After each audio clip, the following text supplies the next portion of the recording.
Warning, this video contains spoilers to the second dream and the war within. If you have not played and completed these quests personally yourself, then I recommend you don't watch this video until you have done. Thank you very much.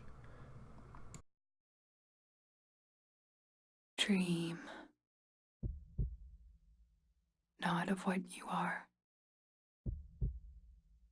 but of what you want to be.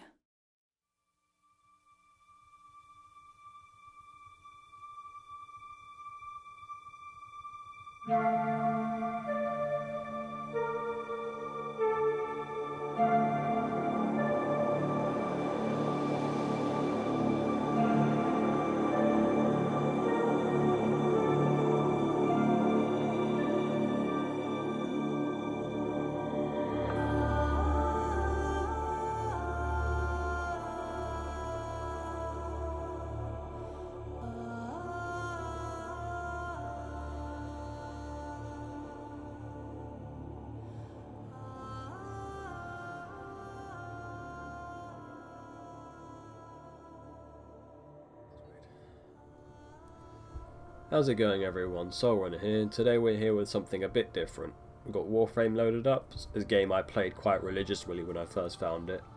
Look, I haven't played it in a while now. It's been sort of moving on to other things, but that's besides the point. Today we're going to be talking about Warframe, dreams and lucid dreaming.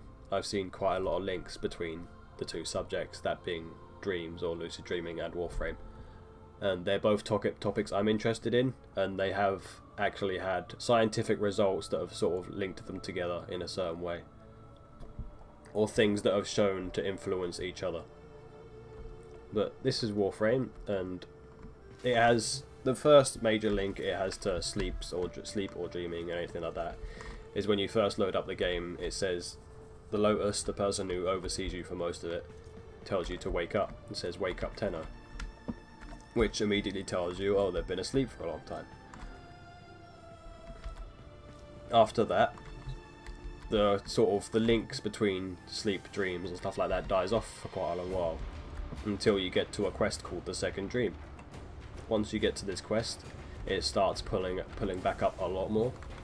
There's a realization in the quest, basically, where once the Lotus has played her lines, dream not of what you are but of what you want to be, part of the quest takes place.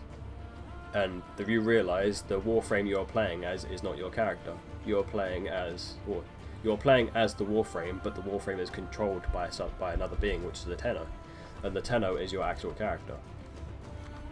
Now, in terms of this and dreams can act in a very similar way in the fact that you are a person, and you're sort of controlling or playing as whatever you want. This has happened before. This is the Tenno, so that's my actual character, whereas I'm not currently playing as my character, I'm playing as the Warframe instead. I can change between them if I want to. So now I'm playing as myself in the game, my character. And sort of this is one of the major links, in my opinion, to Warframe and dreaming. When you dream, you're seeing it from a perspective, but you can be whatever you want to be.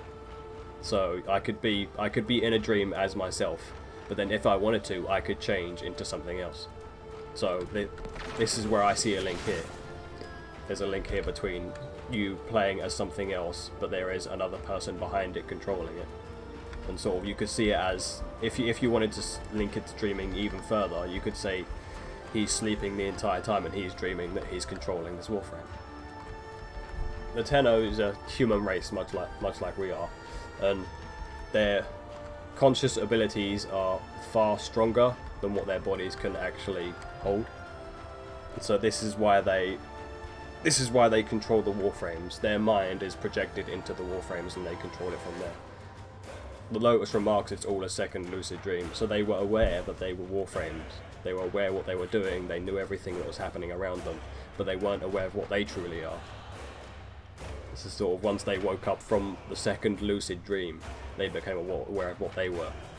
So it's a really weird sort of back and forth link between dreams, in my opinion.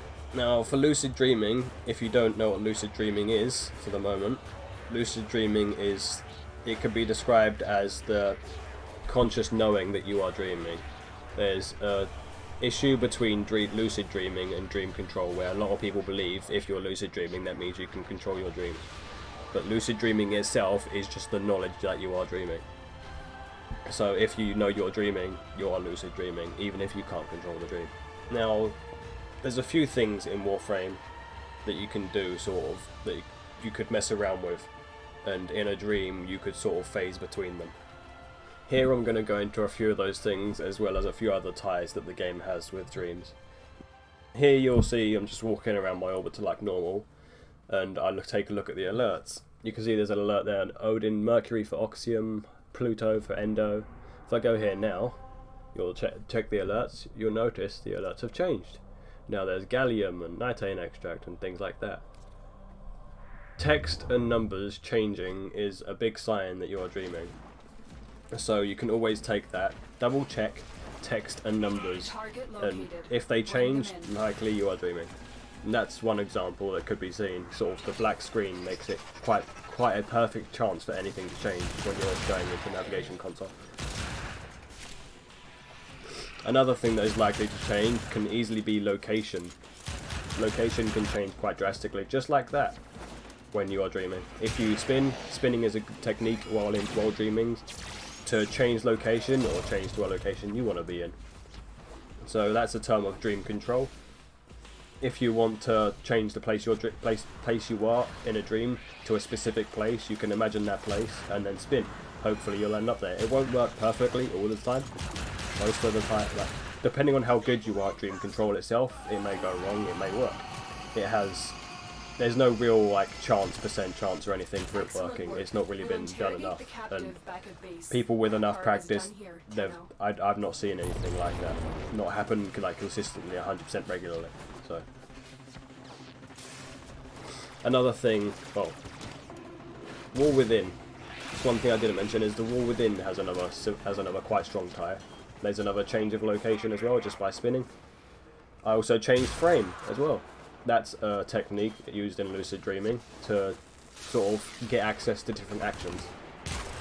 But what I was going to say before is the War Within has quite a strong tie to being in the mind and lucid dreaming and stuff like that. When the player goes to hunt down Teshin and they encounter the Grineer Queens, the Grineer Queens say that the Tenno isn't safe even in the Warframe, and they use their staff to infiltrate the Tenno's mind. The screen then fades out as the Queen is drilling into the mind of the Tenno with the staff, and the quest and the game then proceeds to play as normal. Not much out of the ordinary happens at that point. But later on in the quest then comes back to fade back in the same scene, almost exactly the same scene, but this time the Tenno pushes the staff away. The fact that it fades out and in on the same scene could be guessed at as the fact that the quest entirely took place in the Tenno's mind. That could be seen as a large dream, with the Grineer Queen forcing herself into the dream. But one thing that you saw earlier, where I changed location, as I mentioned, and then also changed frame.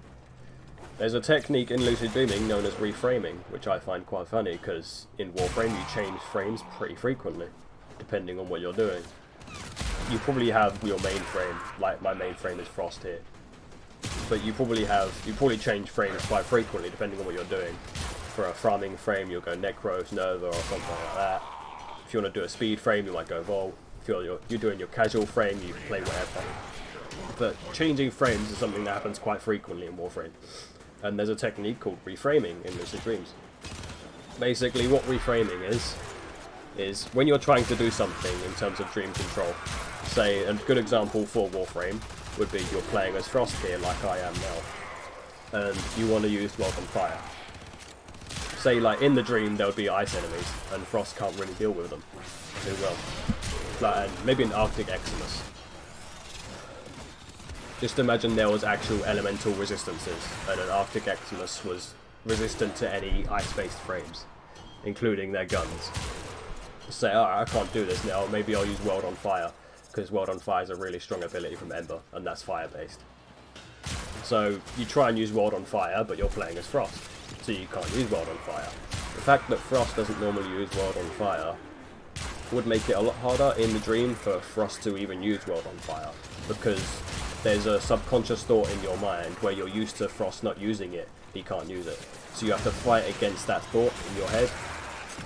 Whereas if you was to reframe, basically say in the middle of the dream, so okay, you just imagine to yourself, okay, now I'm Ember. So you change into Ember, you basically reframe, change your frame.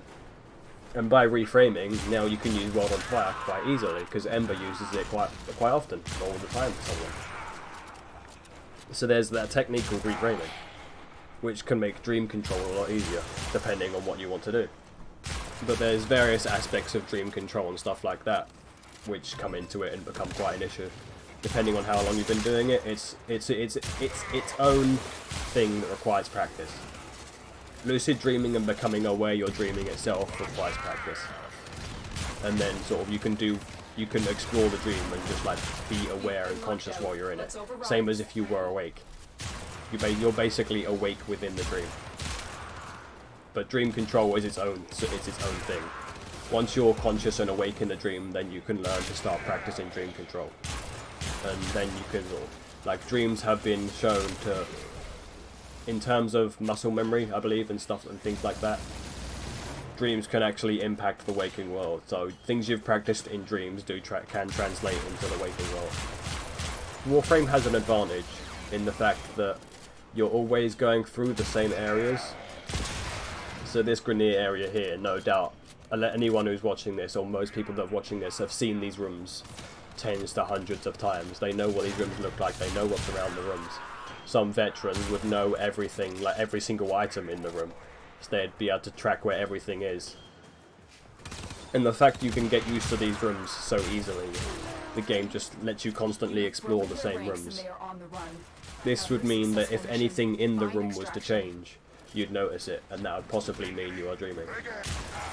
Most games like to take you to new locations, and you're sort of going around places that you haven't really been before, or they change quite frequently, and things that happen just around the game.